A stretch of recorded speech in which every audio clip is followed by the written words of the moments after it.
So, good morning. I'm not doing anything particular today. I'm just getting ready for lunch. I'm just gonna visit. And that's what old ladies do. And I'm gonna tell you some stories. And it's about fire. There's lots of fires going on now. Seems to be the season for fires.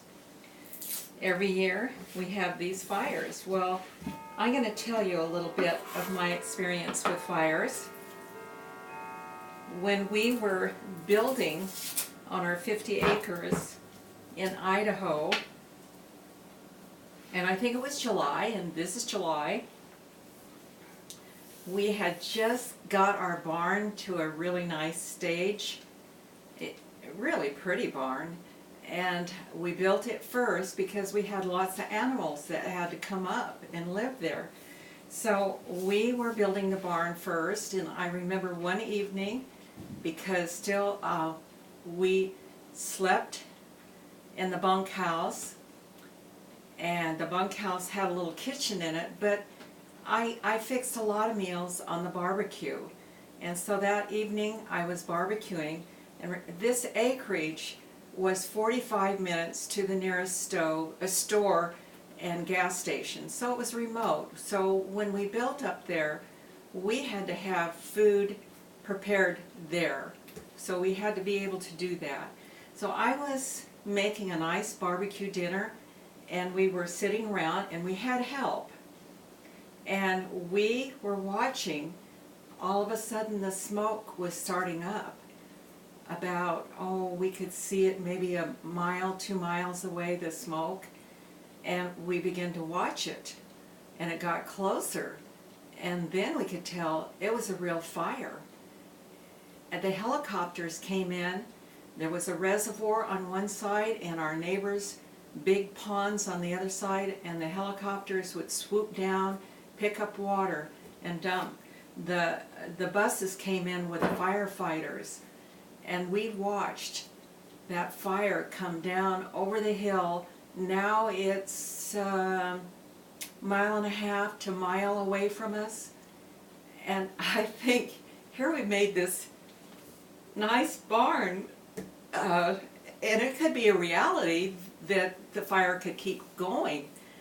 Those fires in that area, because of the grasses and not a lot of woods, it was just open plateau country, the fires could travel faster than horses can run. But we kept watching, and then we began to see the fire lessening and lessening, and we went ahead and ate. And that night, as Tom and I were preparing to go to bed, and we were just out there watching, we could see less and less pockets of fire, and it was sort of nice to see them go out. Here it would go out, there it would go out, and finally it went out. And we went to bed with a lot more peace in our hearts. So that's my last experience, you might say, with fire. There were other fires that came when we lived there, but not that close, but it was always, when you could smell it and see the smoke in the air, it sort of was, put you on your toes a little bit. But the one I really want to tell you about, I was about 7 years old. I was in school, and it was during the war years. We lived in the shipyards. My dad was a welder and an excellent burner, and he worked on those battleships for the war. So we were there, and during that time we lived in one of the shipyard housing places, and we lived in a triplex, and we lived in the middle house, and there was a house on each side of us. They weren't very big, and they were put up really fast, And it was like a town unto itself, had its own school system, had its own grocery stores, and I think my dad could almost walk to work, but I'm not sure on that. Probably not. Probably he couldn't. And because so many people came into that area so fast that the school had to be in shifts. And my older brother, he was 2.5 years older than I was, he went to the morning shift and I went to the later shift. And like I say, I think I was in the 2nd grade when this happened. I know the war wasn't over yet, and anyway, my father, my brother, my mother had got up, got him off to school and work, and then she'd gone back to bed. I hadn't woke up yet because I didn't need to. But pretty soon I did wake up, and I woke up choking, and there was smoke, and I could see when I woke up it was all smoky, and I called to my mother, and she got up. And the way my bedroom was, I could sort of stand at my bed and look all the way down the hall, and at the end of the hall I could see fire. And my mother, when I called her, she went up to look the situation over. She called to me, "Marianne, we've got to leave, come." And I couldn't. All I could see was that fire, and I didn't want to go through that fire. And finally she came back and she grabbed me by the hand and we ran up the hall, we ran through the fire, and it singed my braids, burnt my feet. I was barefoot, and my mother got a burnt place on her back. It was just my feet and my braids. But I want to back up a little bit to this story. It was before Easter that year. We didn't usually go to Easter church, but that year we were.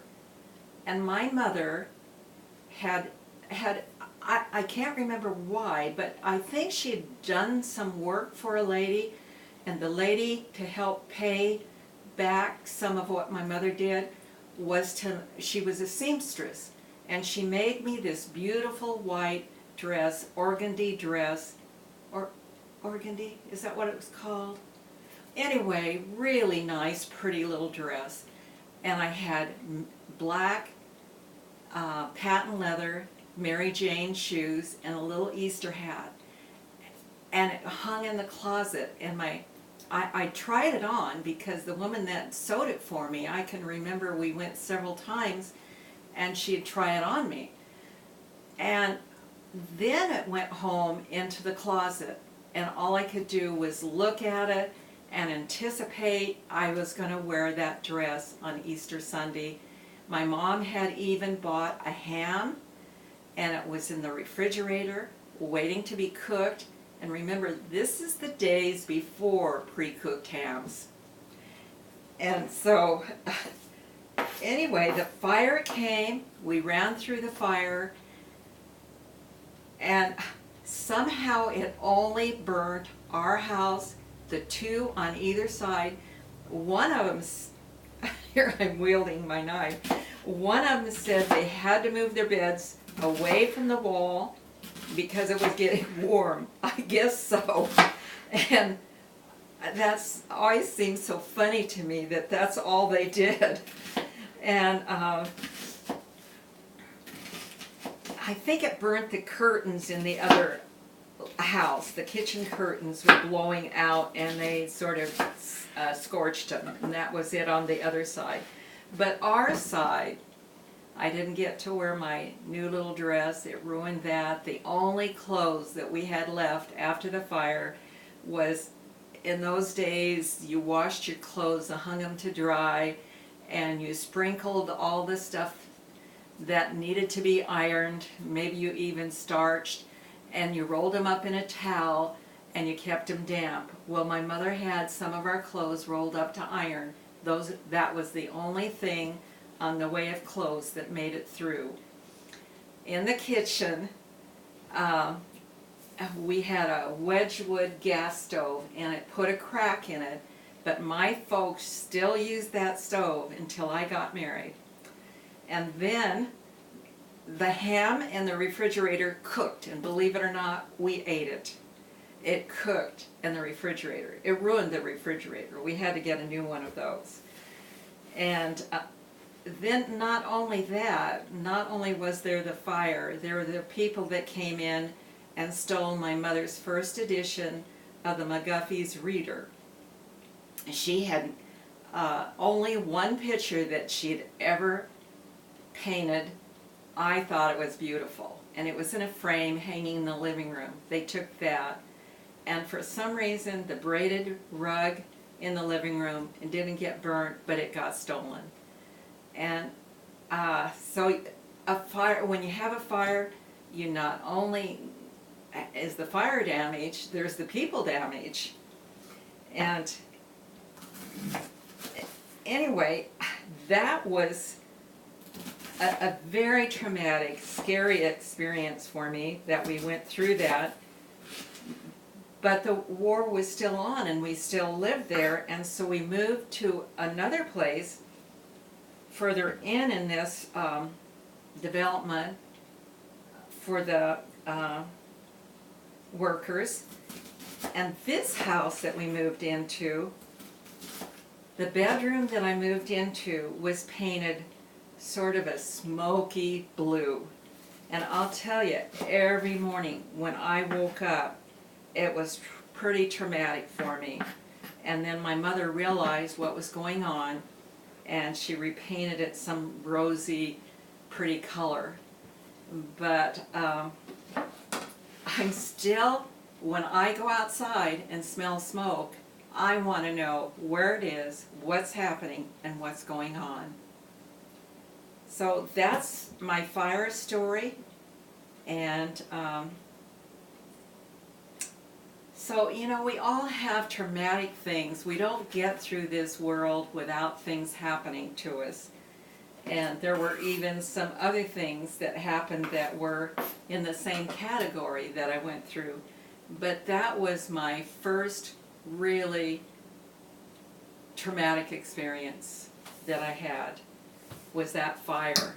And I hope that I never have to go through a fire experience again.